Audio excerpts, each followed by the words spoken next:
In coordination with the District Attorney Brad Smith, the GBI has arrested Colin Gray, age 54, in connection to the shooting here at Apalachee High School. Colin is Colt Gray's father that was arrested yesterday. He is charged with the following: 4 counts of involuntary manslaughter, 2 counts of second-degree murder, and 8 counts of cruelty to children. These charges stem from Mr. Gray knowingly allowing his son, Colt, to possess a weapon. This is a very difficult time, as we know, for students and parents, and so many I know of students and parents here in this county and around this state are afraid. You all have likely seen reports of incidents of other students making threats today at various schools around our state. In each of these incidents, police, law enforcement took charges, they made arrests, acted very swiftly, as we take incidents like this very seriously across this state.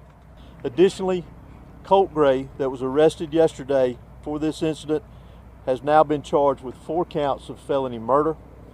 And again, we will continue to work tirelessly to complete this investigation as we move forward. The biggest thing, as I mentioned earlier, is that he is in custody at this point in time. His charges are directly connected with the actions of his son and allowing him to possess a weapon. We're heartbroken. A young person brought a gun into a school, committed an evil act, and he took lives, and he injured many other people, not only physically but mentally. But I'm proud of Barrett County. I'm proud of our superintendent. I'm proud of these teachers. I'm proud of these schools. And I'm proud of where I live. And we'll get past this. You want to watch it outside? Yeah.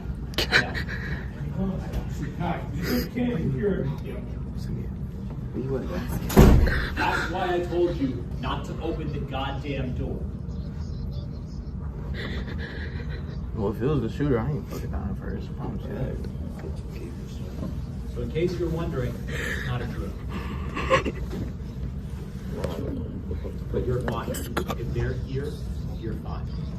If they're not here until this is over. You heard the shots fired before you get on the ground. What happened after you heard the gunshots? Like under your desk? Yeah. Did the teacher barricade the door or something? Nah, he just locked it. How long were you in the classroom? I don't know, like 30 minutes. 30 minutes. And what happened after that? Came out here. Did like a police officer come get you? Or... And so they led you out to the stadium? Yeah, and that was it. And how long do you think you've been in the stadium for, like 2-3 hours now? Probably like an hour and a half, somewhere around there. What's been happening since you've been in the stadium? Nothing. They just been walking around, checking, seeing if everybody was all right. What do you feel like you know what happened? No, I was taking the test.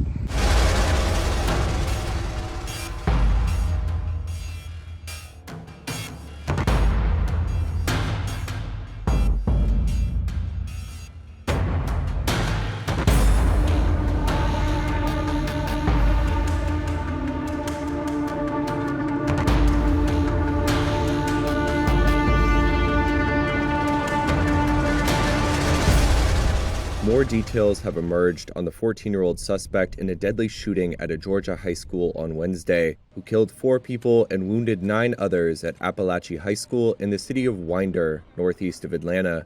The suspect was taken into custody and has been identified as Colt Gray. Investigators said he was interviewed by law enforcement last year over online threats about committing a school shooting. Director of the Georgia Bureau of Investigation, Chris Hosey, said Gray will be charged and tried as an adult. Hosey identified those killed in the attack at a press conference Wednesday night. Mason Shermahorn, age 14, who is a student here at the school. Christian Angelo, who is 14, also a student here at the school. Richard Aspinwall, not sure of his age, but he was a teacher here at the school. and Christina Irmery, I'm sorry for my pronunciation, who was also a teacher here at the school. This was the first mass shooting in the United States since the start of the school year, only a few weeks since it began in many school districts.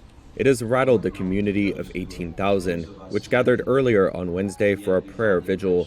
Today, an angel has stepped in. So now let us be good. The FBI said local law enforcement had interviewed a 13-year-old subject and his father last year regarding online threats to commit a school shooting. Investigators said, quote, "The father stated he had hunting guns in the house, but the subject did not have unsupervised access to them. The subject denied making the threats online. Jackson County alerted local schools for continued monitoring of the subject." Georgia officials confirmed the statement was in connection to the subject in custody. County Sheriff Judd Smith said the gunman on Wednesday was armed with a, quote, AR platform-style weapon or semi-automatic rifle. Smith said the subject was quickly confronted by deputies assigned to the school and immediately got on the ground and surrendered. Once under arrest, the subject was speaking with investigators, who believe he was acting alone. Authorities declined to say if they knew what motivated him. Smith also told reporters that all 9 of those hospitalized were expected to recover.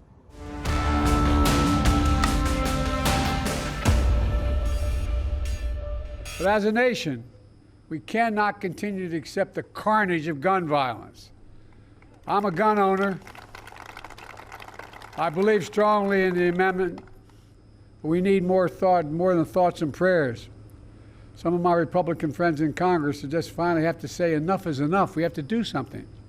Together, let's ban assault weapons. We've got to hold parents accountable if they let their child have access to these guns. Let's enact universal background checks, and then immunity for gun manufacturers. And I realize I'm in a rural area like the rural parts of my state where guns, we all have them. And it's not popular to talk about it, but the truth is, there's a difference between rational and irrational.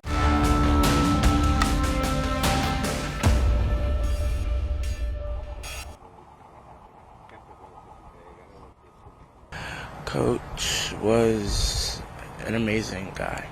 He pushed us to be great at what we did and for our team.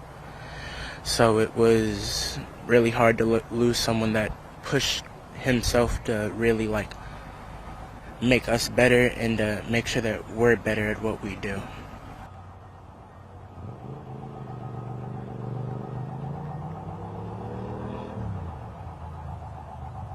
I was in a class that was connected to some of the other classes that had gotten pushed into by that kid. It was rough just hearing my peers and hearing the sounds, just knowing that people ended up getting hurt and stuff, so it was kind of rough.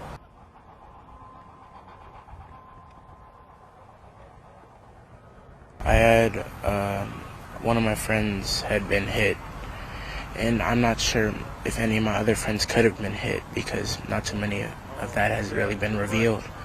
But I'm praying that anybody who was hit and people that I know that have been hit, I'm just praying that they get back to a quick and speedy recovery and that they come out of this.